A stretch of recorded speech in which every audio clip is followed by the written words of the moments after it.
Karena tidak sengaja saya kemarin itu membaca satu artikel bahwa hari ini tingkat kematian karena depresi itu lebih tinggi. Bahkan lebih tinggi dari kematian karena kanker yang ditakuti banyak orang itu. Nah, terus tiba-tiba saya ingat kalian. Saya kok khawatir jangan-jangan kalian ini di duniamu kan yang paling dekat membuatmu depresi itu ya urusan-urusan cinta dan patah hati ini. Makanya tiba-tiba muncul ide, ayolah bulan ini kita belajar tentang patah hati. Kita pahami apa yang terjadi dengan diri kita kalau sedang mengalami patah hati. Syukur-syukur kemudian kita bisa mengendalikannya, tidak kehilangan akal sehat dan badan sehat kita, meskipun mengalami banyak kekecewaan dalam hidup. Tentu saja patah hati itu tidak hanya urusan laki-laki dan perempuan, cinta yang di level eros. Cinta apapun punya potensi jatuh pada sisi patah hati, kekecewaan. Meskipun nanti ya kita urean-urean bagian awal ini kita masih mengambil sisi psikologis jatuh cinta yang biasa kalian alami itu. Minggu depan mulai agak dalam ke filsafat yang jenisnya eksistensial. Minggu depannya lagi agak dalam lagi kita ke stoikisme. Dan nanti terakhir kita masuk dari pintu sufisme.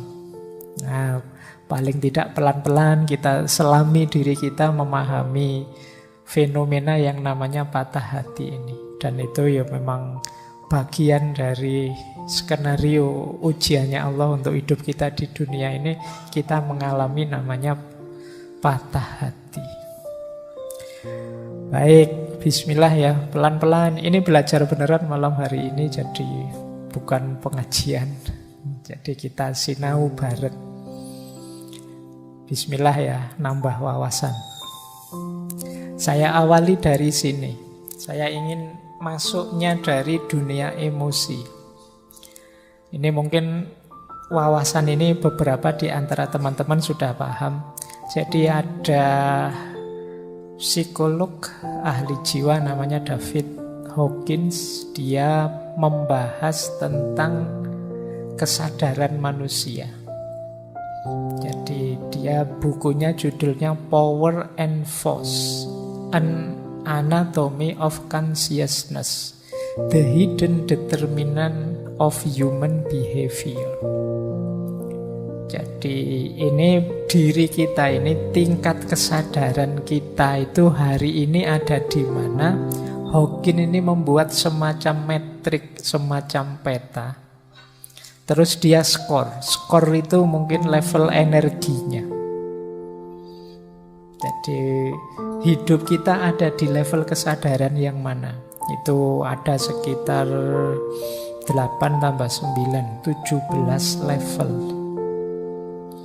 Yang jumlahnya 8 yang awal itu namanya FOS. FOS ini coraknya agak negatif. Jadi kalau kita ada di level FOS ini, kita terjebak di situ, kita harus berjuang keluar dari situ. Yang level tinggi sisanya namanya power.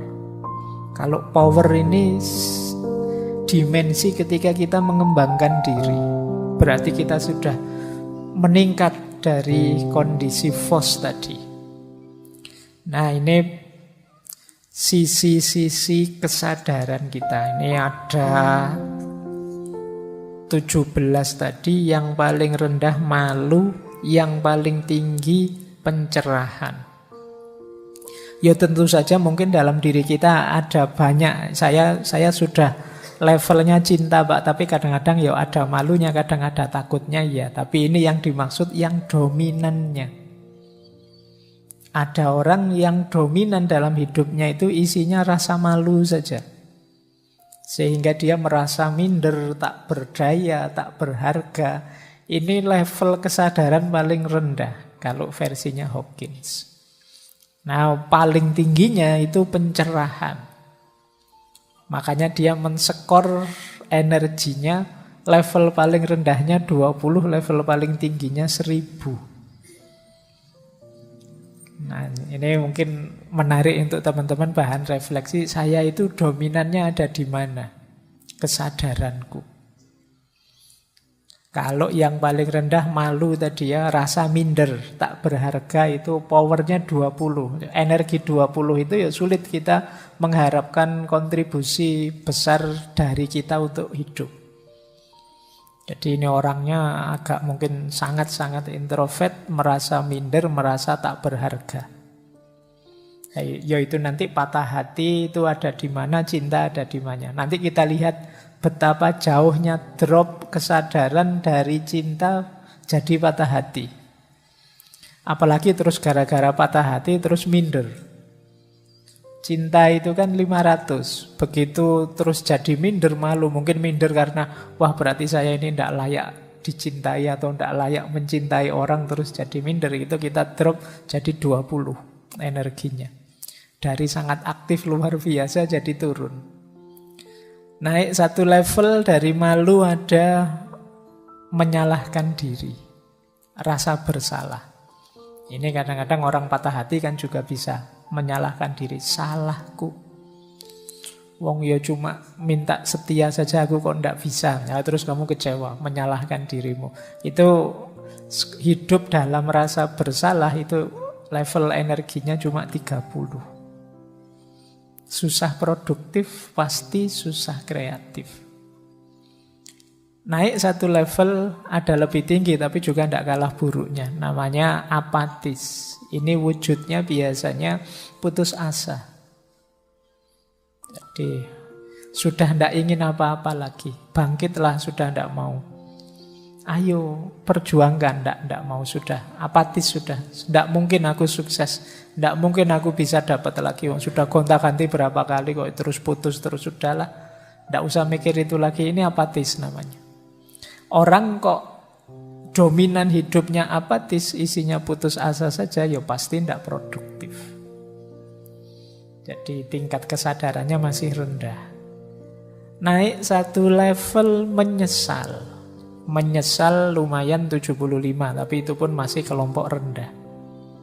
Hidup dalam penyesalan, itu mesti tidak produktif. Ini kita ada masih di ranah force, ranah yang tertekan. Naik satu level hidup dalam ketakutan, cemas, khawatir.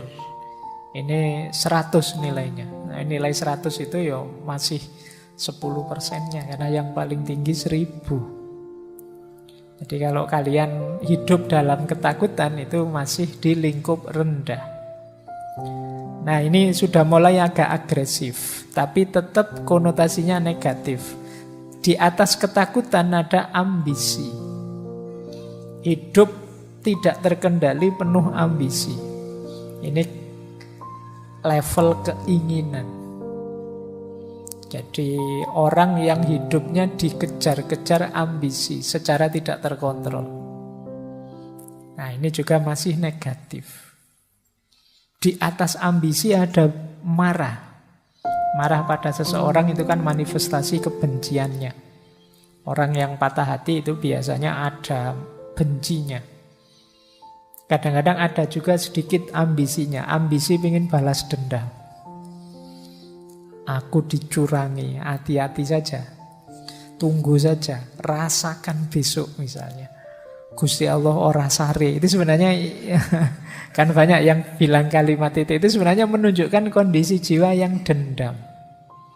Ingin orang yang dia benci dibalas, meskipun karena aku tidak bisa balas, misi balas dendamnya aku pasrahkan pada Allah. Nah, itu sebenarnya mental-mental itu tadi, ambisi, hasrat, ingin balas dendam. Melanjutkan level atasnya yaitu kebencian. Jadi jangan dikira orang yang ngancam-ngancam pakai nama Tuhan itu sejenis kepasrahan, tapi itu sebenarnya egonya saja. Dia ingin melampiaskan balas dendam, tapi karena terkendala situasi dia tidak mampu, maka dia tunggu Allah yang membalas dendamkan. Nah, di atas itu ada lebih tinggi dari marah, benci, itu level kesombongan, harga diri, merasa diri penting, merasa diri bisa, merasa diri lebih dari yang lain. Itu nilai energinya 175. Masih di lingkup Vos. Nah, nilai energi limit itu kalau bisa kita 200. 200 itu kita sudah mulai power, sudah mulai mampu mengembangkan diri, tidak terjebak dalam ego lagi. Yaitu apa?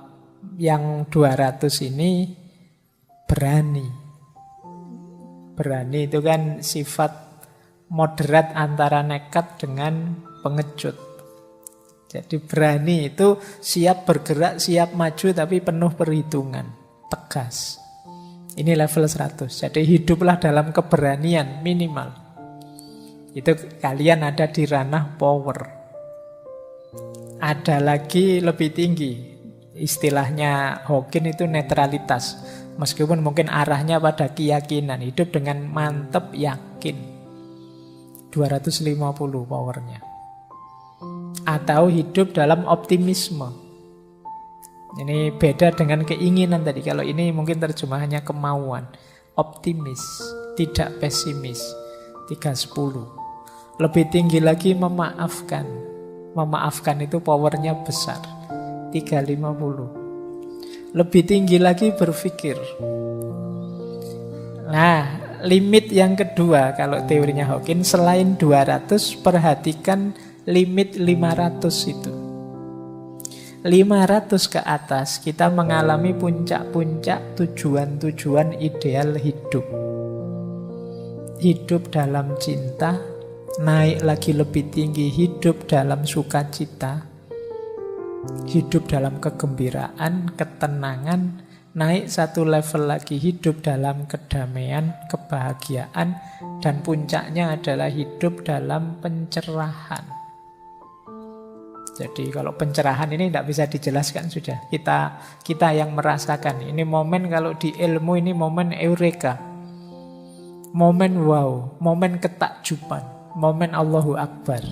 Itu momen pencerahan paling tinggi. Nilainya 700 sampai 1000. Nah, semoga teman-teman, saya tidak tahu ada di mana, semoga ada di power ya, tidak ada di force. Kalau ada di force, kita ada di wilayah yang negatif. Mari menghidupkan power. Nah, gejala-gejala fenomena yang malam hari ini kita bahas, broken hearts, patah hati, itu banyak ada di force. Ayo kita jadikan yang di force ini geser ke ranah power. Makanya sering saya bilang, tidak hanya cinta, patah hati pun sebenarnya energinya banyak. Maka ayo kita meskipun patah hati, tapi paling tidak masih tetap berani, masih tetap optimis, masih tetap misalnya mau berpikir, masih bisa memaafkan. Sudah patah hati, diputus, tidak mau memaafkan, dendam lagi. Oh, itu kamu ada di force. Kamu terjebak dalam kegelapan rasa sakitmu. Coba kamu mau memaafkan, kemudian optimis melihat ke depan, bisa menerima, apalagi tetap tenang, bahagia. Oh, kamu luar biasa. Nah, ini cara antara lain, karena teori untuk membaca jiwa itu kan luas sekali. Ini antara lain dari para ahli jiwa untuk memahami fenomena kesadaran kita. Ini loh yang mendorong hidup kita. Ini nanti jadi profil kepribadian kita. Kalian setelah ini boleh introspeksi. Pak, saya itu tipe orangnya pemikir, Pak. Lumayan. Power 400. Pak, saya itu tipe orangnya ceria, Pak. Gembira terus. Lumayan 540. Pak, saya itu hidup dalam penyesalan, Pak. Wow, itu kamu berarti ada di force level 4, 75. Pak saya hidupnya penuh kebencian, kamu ada divorce, meskipun nilainya 150. Nah, ini caranya begini nanti. Kalau ingin memahami level kesadaranmu di mana. Baik, ini pengantar ya untuk memetakan jiwamu sebelum kita nanti nangis-nangis patah hati. Ya kan, ini teorinya ini. Baik, kita mulai membahas ya ke tema kita patah hati. Tapi ini belajar loh, ini bukan, kita awali dari sini. Untuk patah hati kan jatuh cinta dulu. Jangan sampai kamu belum jatuh cinta kok sudah patah hati. Pak saya belum nembak, belum jatuh cinta sudah patah hati, itu namanya minder. Nah, kita belajar dulu dari jatuh cintanya ya. Ini yang sejak dulu saya janjikan saja untuk menjelaskan cinta dari perspektif neurosains. Saya bukan ahli neurosains, jadi nanti teman-teman boleh memperdalam, konfirmasi lagi teori ini di wilayahnya dan dengan ahlinya. Ini teori ini ada di banyak buku, misalnya di Sapiennya Yuval misalnya. Nah, ini untuk menjawabnya ya, kenapa sih Pak kok saya jatuh cinta? Kenapa sih kok saya suka dia? Kenapa sih kok saya bisa tertarik padanya? Ini secara neurosains, kita itu sepanjang evolusi kita, evolusi manusia. Manusia itu kan berkembang terus, berevolusi terus. Itu manusia itu sudah belajar karena mengikuti fitrahnya. Kita ini kan punya fitrah berketurunan, punya fitrah melanjutkan generasi, punya fitrah menikah dan lain sebagainya. Itu sejak awal kita sudah belajar untuk menghidupkan fitrah ini. Nah, maka otak kita terkondisikan untuk mengikuti fitrah itu, termasuk fitrah berketurunan.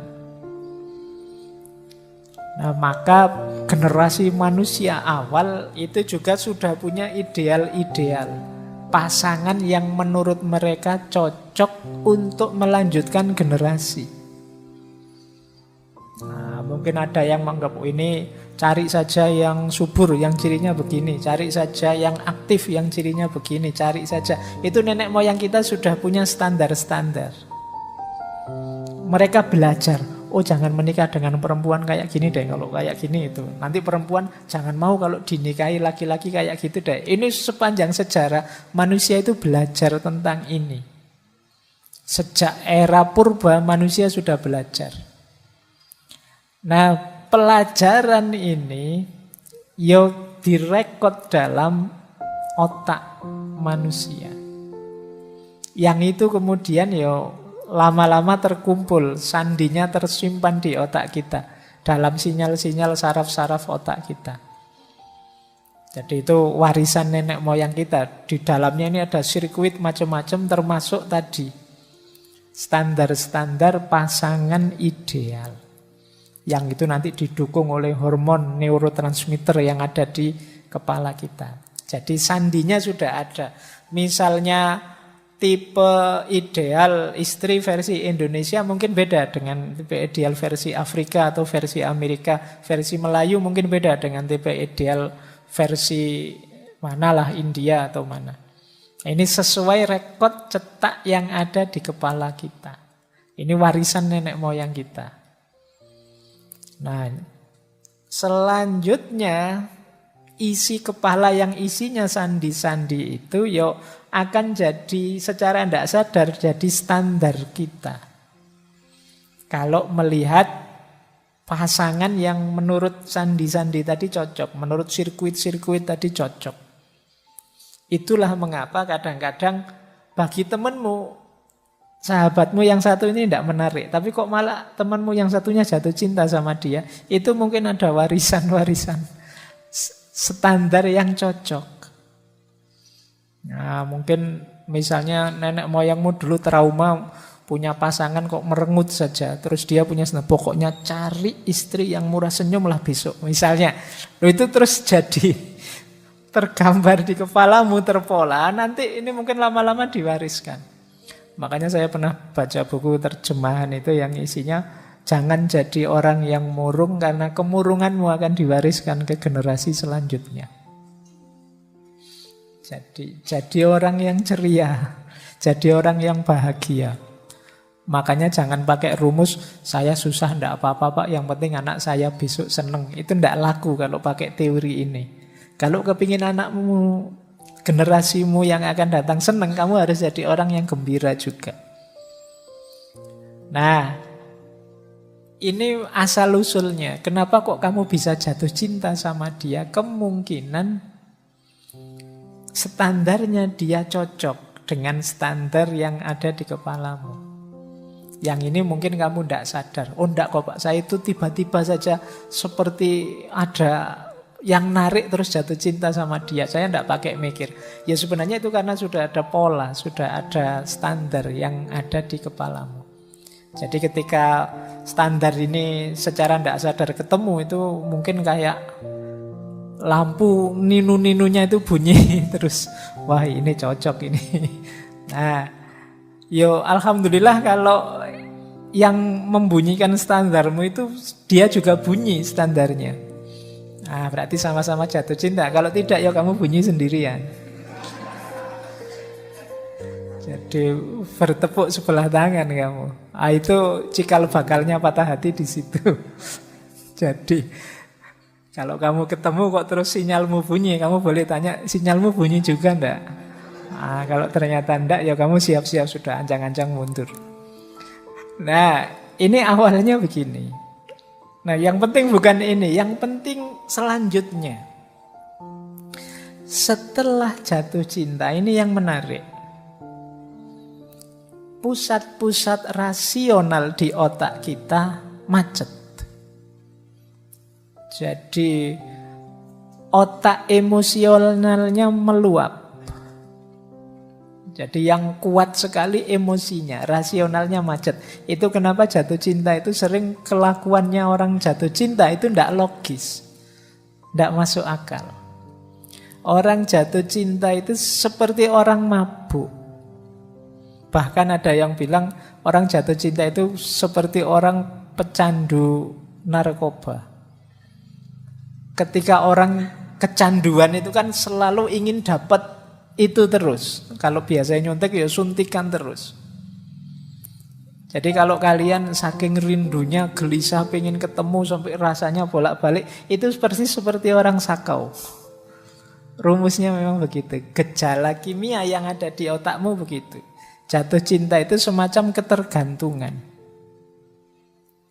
Nah, sistem amigdala, sistem cinguli kortek macet. Sistem amigdala itu sistem ketakutan, kesiagaan. Sistem berpikir kritis juga macet.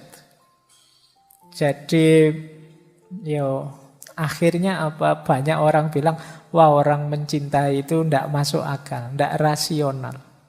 Kewaspadaannya turun, daya kritisnya turun. Jadi, aktivitas ini didukung oleh berbagai hormon. Jadi seperti dopamin, oksitosin, serotonin, wis itu tambah. Kamu tambah melekat, tambah rasanya tidak bisa putus sudah. Makanya jangan heran, bagi yang pernah ngalami jatuh cinta itu rasanya sejuta rasa. Meledak-ledak, pokoknya tidak bisa dikontrol. Karena memang otak rasionalnya macet. Jadi kadang-kadang yang dilakukan tidak masuk akal. Ada enggak yang di sini nelpon mulai Isya sampai jam 3? Ya, saya pernah diceritain begitu. Ada yang cuma bilang, sudah ya, saya mau tidur. Terus yang sana bilang, ya silahkan tidur dulu. Ya kamu dulu lah. Ya kamu dulu. Itu bolak-balik kamu dulu bisa sampai jam 1 malam itu. Miss you too, bolak-balik miss you too. Yo, itu ngapain anak-anak itu? Nah, sinyal-sinyal rasionalnya macet itu. Jadi agak berat memang. Jadi ini perspektif neuroscience ya. Jadi ternyata jatuh cinta seperti itu. Makanya mabuk cinta itu rumusnya tadi. Gempuran hormon oksitosin, dopamin, dan serotonin. Oksitosin itu orang menyebutnya hormon cinta. Karena berhubungan dengan perasaan, kasih sayang, emosi, keterikatan antar manusia. Kemudian dopamin. Dopamin ini hormon kenikmatan. Kalau kita merasakan nikmat, otak kita melepaskan dopamin ini. Misalnya kita makan enak. Begitu makan makanan enak, keluar hormon dopamin ini. Mendengar lagu kesenangan kita, keluar dopamin ini. Ketika dopamin ini keluar, biasanya kita tambah bergairah, tambah semangat, tambah kreatif. Jadi cuma ya dopamin ini yang namanya kenikmatan itu kan ada durasinya. Tidak tahan lama. Itu makanya orang jatuh cinta itu beda antara pertama kali jatuh cinta dengan 6 bulan sesudahnya, setahun sesudahnya, apalagi 4 tahun sesudahnya. Ya gairahnya berbeda, intensitasnya beda. Jadi kenapa ya sudah mulai berkurang asupan dopaminnya, nikmatnya beda. Kayak kita makan itu loh. Waktu lapar-laparnya makan itu kan nikmat luar biasa, senengnya luar biasa. Tapi ketika kita tambahi piring kedua, mungkin nikmatnya tinggal setengah. Kita tambahi piring ketiga, mungkin nikmatnya tinggal 1/4. Piring keempat sudah tidak muat lagi, tidak enak, sudah kita paksa muntah mesti. Meskipun makanan kesenangan kita. Nah, mungkin kesenangan kita pasangan mungkin juga begitu. Jadi kalau hanya berhenti di kesenangan, durasinya pendek. Kalau hanya ingin mencari senang, itu tidak panjang. Itu mengapa ya kalau baru jatuh cinta, engkaulah segalanya. Engkau satu-satunya yang paling cakep pokoknya. Tapi nanti dapat 2-3 tahun itu ternyata yang lain lebih banyak, yang lebih cakep. Ah, itu berarti hormonnya sudah mulai habis, berkurang. Makanya jangan pacaran lama-lama, segera menikah. Kalau pacarmu tanya, kok buru-buru menikah? Keburu hormonnya habis. Kalau hormonnya habis, tidak menarik lagi nanti. Biar nanti tidak berhenti di mahabbah yang sifatnya eros tadi. Hanya kesenangan, tapi naik level. Ya jalannya menikah. Nah, selain dopamin nanti ada serotonin. Serotonin ini hormon kebahagiaan. Jadi biasanya membuat hati tenang, membuat hati nyaman, mengurangi depresi, ini serotonin. Nah, 3 hal ini kan menyenangkan. Hormon cinta, hormon kenikmatan, hormon kebahagiaan. Itulah mengapa orang yang mencintai itu kemudian jadi sangat terikat. Khawatir kehilangan kenikmatannya ini. Nah, sayangnya ketika kita patah hati, fasilitas dari hormon-hormon tadi berhenti. Itu yang membuat kita cemas, tertekan, terisolasi. Akhirnya otak berusaha mencari gantinya. Pokoknya apa saja boleh. Itu makanya ini yang saya bilang orang patah hati maupun orang jatuh cinta itu energinya luar biasa. Sama-sama otak rasionalnya macet. Sehingga kadang-kadang melakukan hal-hal yang tidak terbayangkan. Baik ketika jatuh cinta maupun ketika patah hati. Itulah gunanya kita harus hati-hati dengan energi yang kita miliki saat jatuh cinta maupun patah hati. Karena ketika kita patah hati pun ya daya kekecewaan, daya kekesalan, daya rasa sedih sakit karena kehilangan kenikmatan, kesenangan, kebahagiaan tadi itu bisa tersublimasi jadi apa saja. Orang bisa melakukan apa saja bahkan yang tidak terbayangkan. Ada banyak cerita-cerita bagaimana orang patah hati atau orang jatuh cinta itu melakukan hal-hal yang sama sekali tidak terbayangkan oleh kita. Mungkin kalau kita geleng-geleng tidak akan mau seperti itu. Tapi bagi yang ngalami jatuh cinta itu tidak masalah melakukan itu. Jadi orang luar yang melihatnya, alah kok gitu amat sih wong jatuh cinta aja kok. Itu wong patah hati itu aja susahnya apa sih, mbok nyari lagi. Ya kamu yang tidak ngalami ngomong enak saja begitu. Yang ngalami itu jungkir balik dia. Diputus emangnya kenapa, mbok yo nyari lagi. Mau yang lain ya banyak, mau yang lebih jelek apa lagi. Misalnya, tapi tidak sesederhana itu loh. Bagi kalian yang pernah ngalami, semoga tidak ada. Ya saya tahu lah, ini kan anak alim semua. Nah, ya, jangan-jangan kasusnya seperti tadi, belum pernah jatuh cinta Pak, ya tidak mungkin patah hati.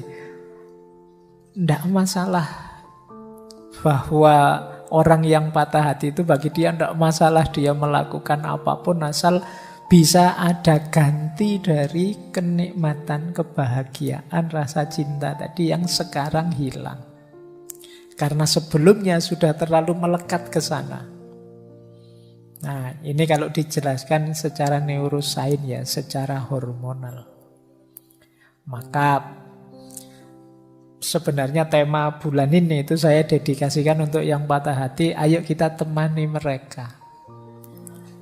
Karena mereka ini sering hanya diketawain saja sama lingkungan sekelilingnya. Kita selalu mengagung-agungkan cinta, kita ngomong kemana-mana tentang betapa luar biasanya cinta. Tapi kita lupa ada sisi gelapnya cinta yang namanya patah hati. Yang oleh masyarakat dipandang remeh, dipandang sepele. Padahal bagi yang ngalami itu beratnya luar biasa.